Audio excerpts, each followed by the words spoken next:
How prevalent are illicit financial flows from the African continent?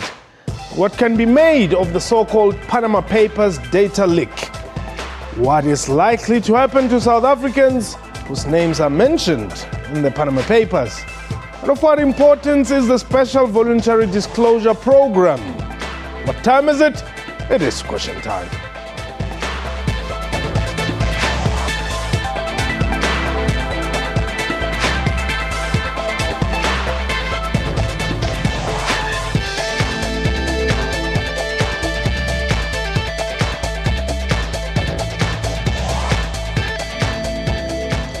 Welcome to Question Time. My name is Mpho Tsedu. Earlier this year, former South African President and Chair of the United Nations Economic Commission of Africa High-Level Panel on Illicit Financial Flows from Africa, Thabo Mbeki, said illegal financial flows is both an African and an international challenge. Meanwhile, the recent leak of the so-called Panama Papers held by a Panama-based law firm, Mossack Fonseca, has made international news headlines. Iceland Prime Minister Sigmundur Gunnlaugsson resigned a few days after the papers emerged. For its part, South Africa's Finance Department has noted reports of certain South Africans mentioned in the papers, and they say relevant agencies will investigate to ensure that they have complied with the law. We are live, and therefore you can call us and air your views. The numbers to dial 089-1104-210, our Twitter handle at QuestionTime24. My guest today, Frans Tomasek. He's a Group Executive Legislation, Research and Development and Legal Counsel from SARS, the tax people. And we expect to be joined by Clive Dozabandura Matibela Smith, who is the Chief Investment Officer at Clavera Incorporated. But before we get into today's show, let's take a look at this clip by Thabo Mbeki. It would indicate to what extent this illegal movement of capital out of the continent originates from within governments. It might be, in some cases, tax authorities. In some instances, it might be customs authorities. In some instances, it might even indeed be heads of state and heads of government who get involved in these practices. Well, indeed, it is quite a challenge. Let me welcome you to Question Time. Let's talk about how rife this problem of illicit flow of funds is in South Africa. That's one of those very difficult questions to answer because you don't know what you don't know. There are several estimates out there which put the numbers pretty high in the billions of rands, but to pin them down and come up with a firm figure is very, very difficult. Needless to say, it's a significant problem. It's a problem that we devote resources to, and along with our colleagues in the Reserve Bank, Financial Intelligence Center, and other agencies.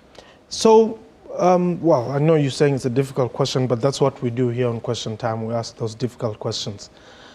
Are people stealing money and taking it abroad? That's one aspect of an illicit financial flow. So an illicit financial flow has three components. It's commercial transactions, it's outright criminality, and things like corruption involved in it. So one of the components would be stolen. Others could be money that would be legitimate at one level and then becomes illegitimate or illicit because of the way it's treated. So you could earn the money legitimately, but then take it offshore illicitly. So you get money that moves across the boundary. Have you had people, have you arrested people who are doing that? So we have not arrested anyone. I know of criminal charges that have been laid, and that's not our job to arrest people at SARS, but I'm aware of cases where that has occurred. What we do as SARS is we look at the tax implications of that, and I'm aware of adjustments that run to billions of rands in the space. Well, have you gathered intelligence, if I may ask, have you gathered intelligence as SARS of illicit dealings of the sort? Again, you need to be careful with your definitions here because illicit financial flows could be, as I say, illicit and then become illicit.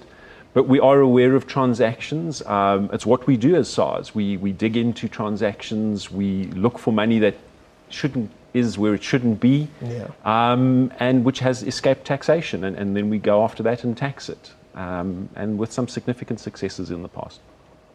So when does my money become illegal when I'm not in South Africa or when it is not in South Africa? All right, so there are a few ways that this can happen. Yes. So one of the classical examples is perhaps you have a business offshore which has income that it earns from South Africa, or is goods that flow to South Africa are routed through this offshore business, and you trap part of the funds that flow in that offshore business. And that's where you get into things like offshore companies. Now, I'm not saying all offshore companies are bad. I mean, some of them are perfectly legitimate, set up correctly. But you can abuse them in a way where you, in fact, trap funds offshore that shouldn't be there, and essentially then they escape taxation. And we have a problem as a country and as a revenue administration. Okay, let's break this down. Can I just wake up and say, okay, I've got 10 million rand in South Africa. I want to open an account in Panama or in the Seychelles or wherever, the so-called tax havens, and it is easy to do that? It shouldn't be. If you were doing it properly, and then we wouldn't have your problem with your account, is you would do that through the authorized dealers. The Reserve Bank would know about the flow of funds. You get a tax clearance certificate from SARS. We'd know there was 10 million rand that was flowing offshore, and all would be good. You can have your money then based somewhere, but all the regulatory authorities know about it. To the extent that there's taxation due on it, you pay the tax, and there isn't a problem. That isn't illicit. Now, it may be that you know somebody who can smuggle the money offshore for you, perhaps in a bag full of money or some other. You may have seen press reports about SARS customs officials stopping bags of money leaving the country. It can be as blatant as that. It can be more sophisticated, but there are ways of getting money offshore. Okay. And then, well, SARS doesn't know about it, the Reserve Bank doesn't know about it, and then we have an illicit financial flow. Okay. There have been allegations leveled against some mining companies, right, that they are doing some illegal act, as it was explained. They take money from South Africa, or they sell goods in South Africa, and the money goes into their account outside the country, and they claim they didn't make profit and all that, right? I don't know, transfer pricing they call it, right? Which is very, very huge out there. What are you doing as SARS to ensure that that comes to an end? Right, well, obviously I can't comment on any particular taxpayer, but what I can say in general is transfer pricing is a challenge for us.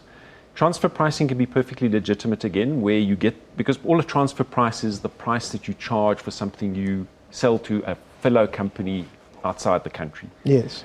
Where the problem comes is what we would call transfer mispricing, which is where you get the price wrong. Now, that could be deliberately wrong, or it could be accidentally wrong. And we have a special unit, our transfer pricing team, that looks specifically at those kinds of issues. They check the prices, which can be quite difficult to ensure that the price is correct, because there's a wide range of transactions. There's all kinds of different goods being sold. So to get the right price is a bit of a challenge, but that's what they do. And where the prices aren't right, we make the adjustments and we levy the taxes. Okay. Maybe there's something that I should have asked you when we started here, because always you hear people say he was charged with money laundering, corruption and all. What exactly is money laundering? So money laundering is what our friends at the Financial Intelligence Center worry about. And essentially what you're doing there is you're trying to take money which has been from some kind of illegal activity, and you wash it so that it is now clean money. So money laundering, and you then enters the normal business space, the normal economic life. So if you were, say, a drug smuggler, you earn lots of money from drug dealing. Yes. That's illegal money. People would want to ask you, where did that come from? Yes. And so what you need to do is find some mechanism of turning what is illegal money into something which looks like it's legitimate. And that's what money laundering is all about. And so that's why we have a financial intelligence center which works with the banks, with various other what we call reportable institutions, yes, so that they can get suspicious activity reports where there is something that feels wrong, that looks wrong. It looks like you could have a problem with money laundering, and that then gets reported to the Financial Intelligence Center and can be taken further. So, the Panama Papers, Kulubusa Zuma is mentioned there. So, did he launder money? Again, you can't say that simply because somebody's on one of the lists. There are legitimate reasons to have offshore companies. So, our challenge as SARS, when we're given data along the lines of the Panama Papers, is to try and distinguish between the people who are legitimately in that space, where we know about the funds that are there and the transactions, and those who are not. Again, I can't speak to any specific names or people, but that's the kind of approach we'd have to follow. It's the approach we've had to follow with other information we've received, where you look at the particular facts you've been given, you look at what has been told us, and if the two match up, well, there's no problem. If there's a gap between the two, well, then that's when SARS needs to start asking questions. Would you say you're on the ball as SARS? We certainly try to be, but there's always room for improvement.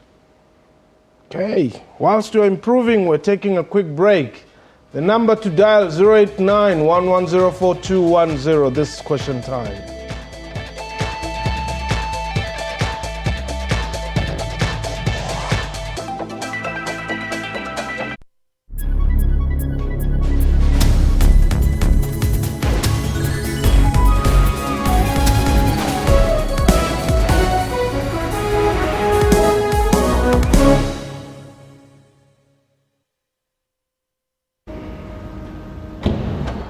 When you're growing a business, you're not just doing it for yourself.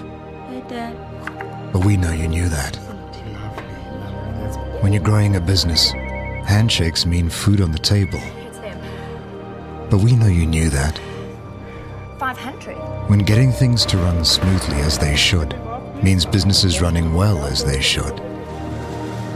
But we know you knew that. We know success is not final. We also know failure is not fatal. It's the courage to continue that counts. The blood, sweat and tears also mean more handshakes, growth and proud tenacity. That's our business. What happens between those successes and failures? The courage to grow is business.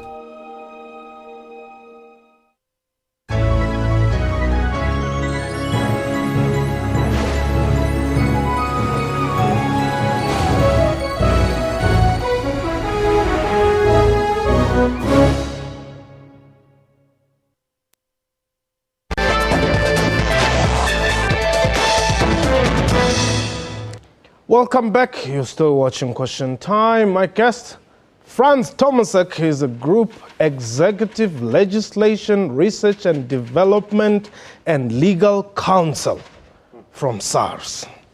Clive Ramatibela-Smith is the Chief Investment Officer from Clive Incorporated. Well, your title's not that long. But no, I'm competing with this man, and I'm like, gee, maybe I need to have a bit more grey hair. Then maybe I'll compete with him. How are you, Paul? Well, thanks very much, Clive, for joining us. We were just talking about the Panama Papers.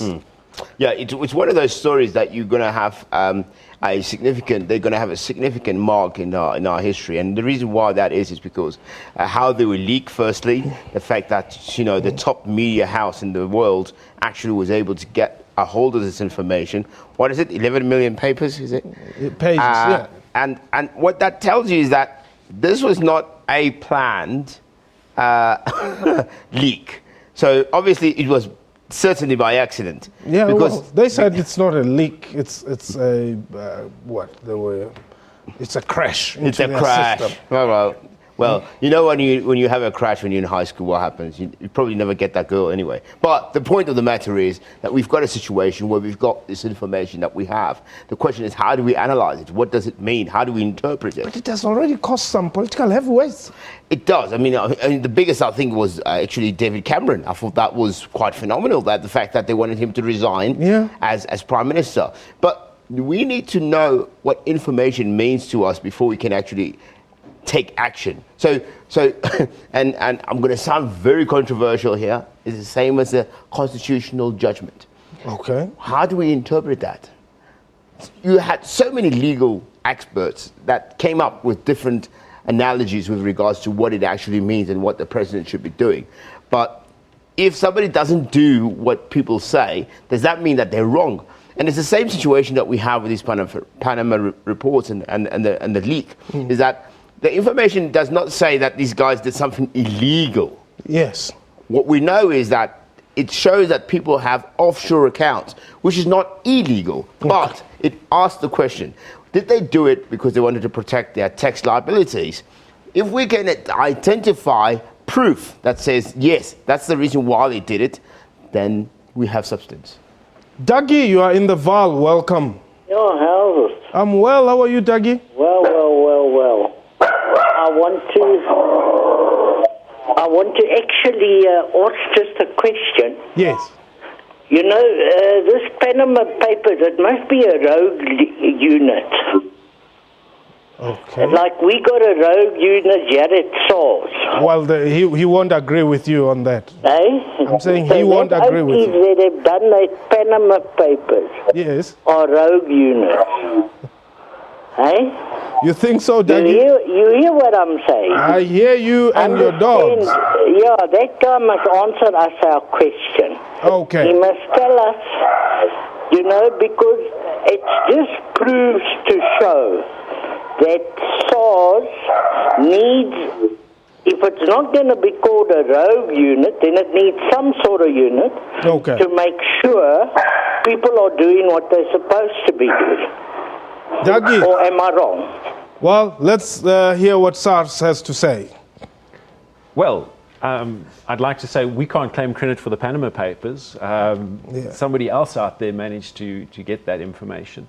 More generally, SARS does need an investigative capacity. It's in our legislation, and we definitely investigate all kinds of tax-related crimes. It's not illegal. No. But where illegality may come in is perhaps some kind of behavior that occurs. But as a matter of principle, if you go and look at the Tax Administration Act, it clearly says that SARS needs the capacity to investigate wrongdoing. I mean, can I just go and open an account in Panama? If you had the right authorization, if you'd done it through the proper channels, yes, you could. But that's the important point. Have you done it through the proper channels? And the proper channels do not necessarily mean that I'm not trying to run away from tax, because these places are called tax havens, and you allow that? So bear in mind, if you're a South African resident, we don't mind that your money sits in Panama or another country. It's taxable in South Africa. So as long as we know where the money is, it's subject to tax here, and we're comfortable with you having taken the money out there from a tax perspective. It has to be earned in South Africa. That's the point. The point is, the money has to be traced back to South African roots for it to legally be accessible to Panama. So if you are earning money in the UK or in Australia, it has nothing to do with what South Africa has to do with its tax laws, even though you are South African. Yes. But the point of the matter that my colleague is trying to raise here is that all principle has to be followed. So the principle is that if I'm earning some sort of money and I want to invest externally and I'm moving cash physically from South Africa to anywhere else in the world, that has to be traceable. There has to be a link that links me back to South African soil. Every cent. For every cent. Well, what is the target now? free of tax? I don't know. I think it's 50,000 rand. In which sense? In terms of cash that you can handle, you can take overseas. Okay. So there are a couple of thresholds Yeah. here. So to take offshore, you're getting into my Reserve Bank colleagues' space here as to what you can take without any specific authorization. But it's over 100,000, as I recall. Yeah. Oh, okay. But that would typically be travel kind of cash that That's we're it. talking about. When we're talking investment, then essentially you would... That process I was talking about, where you work with your bank to get the money offshore and you fill in the right forms, that sort of cuts in from seems one all the way up to what the limits are. Okay. Francois, you are in the Eastern Cape. Welcome. Good evening, Paul, and to your guests. How are you doing? We're well. Thanks for the call. Very well. It's very difficult nowadays to get through to you, man. Oh, we must have a special line for you, Francois. You're one of our regulars. Thank you, Paul. Paul, Yeah. man, I think it's it's about time that we should call a spade a spade. Okay. Okay, it seems to me sometimes people, when they're getting on TV, they are very much afraid to say what it is, and Yes. the real thing, the truth. What's the truth? Now, this word is popping up from time to time, illicit. What is illicit? Quite plainly, it's unlawful or forbidden, practices. Yeah. Rightfully so did the former president, Thabo Mbeki, say that illegal practices. Now, what needs to happen? That should be investigated. Why? And people involved should actually be brought to book. Now it seems to me in South Africa is the norm now. People can do whatever they do and just go and apologize, and that's over and done. It shouldn't be the case. People should be brought to book, and they should pay a price for that. It's like a man who's committing, murder, and he comes up and he says, "Sorry, man, I'm very sorry, and look there, I'm very sincere." But he needs to be punished for what you've done. This is all I have to say. Bless you. Okay. Thank you, Francois. Yeah, just lost him a bit there. But let's perhaps look at this 1 trillion rand that you collected. Yeah, I'm sure a lot of people are saying then, why should you bother with my little money? Every little bit helps. That trillion rand is made up of many contributions from around the country. Whether it was the kid who bought a packet of sweets in the local corner shop and paid a little bit of VAT on those sweets, all the way to the large corporates who pay us the hundreds of millions of rand, or even more in some cases. Everybody had to contribute to make that happen. Are we the best taxed country in the world? Not the best taxed, but certainly one of the most efficiently taxed nations in the world. So we find that there's gaps, and sometimes people are able to manipulate how they get out of it. And that's why the work of SARS, and if it was all clear cut, they wouldn't have rogue units inside SARS trying to find out who's dodging the tax man. Okay, let's take Ayanda. Ayanda, you are in KZN, very quickly and briefly. Okay, thanks, Paul. Hello, and hello to your guests. Very quickly, firstly, I want to make an appeal that from SABC that could they please allow us to have this show for an hour. And second, I have a question. I don't know whether it's going to be related to the topic that is being discussed here. Yes. But I just want to know as to the two gentlemen that we have there, as to whether the money, when there is illegal money that is being brought into the country or take out into the country, when it's being confiscated by the police, is it in which hands does it belong to? When after the police have taken that money, where is it going to? Where do they take it? Yes. Thank you, Paul. Indeed, you are the legal man. Where does that money go? Does it fund government?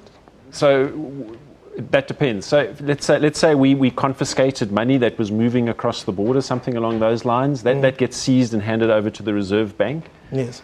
Because you have a contravention in that space. If we're talking more generally about when SARS picks up something and we tax it, well, that goes into the general kitty, and the tax is part of that trillion that you were talking about. Okay, perhaps as we close, what's the most famous or legible currency that is being used in this illicit trades? I mean, can I just bring my 100 billion Zimbabwean dollars?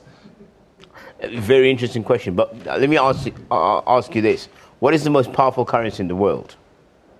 Okay, it would be the US dollar. It's the US dollar. Okay. Yet despite it being the strongest, it's not necessarily in quant the very strongest, because the pound is actually stronger than in the US dollar. So people find ways to manipulate currencies to be able to actually breach the very gaps that we have in legislation and in law to be able to use money, unfortunately. But here's my point, my parting point. Yes. My parting point is South Africa has one of the finest and strongest legal and most efficient tax collecting industries in the world. The financial systems here are one of the best in the world, and we must trust in them. And when they say that something is wrong, it is absolutely wrong. Okay, thank you. Unfortunately, we have run out of time. Clive, go get better shoes then. Yeah, there we go. That was question time for today. A big thank you to my guests and to you for watching the show. From me and the crew, you have yourself a wonderful time. Goodbye.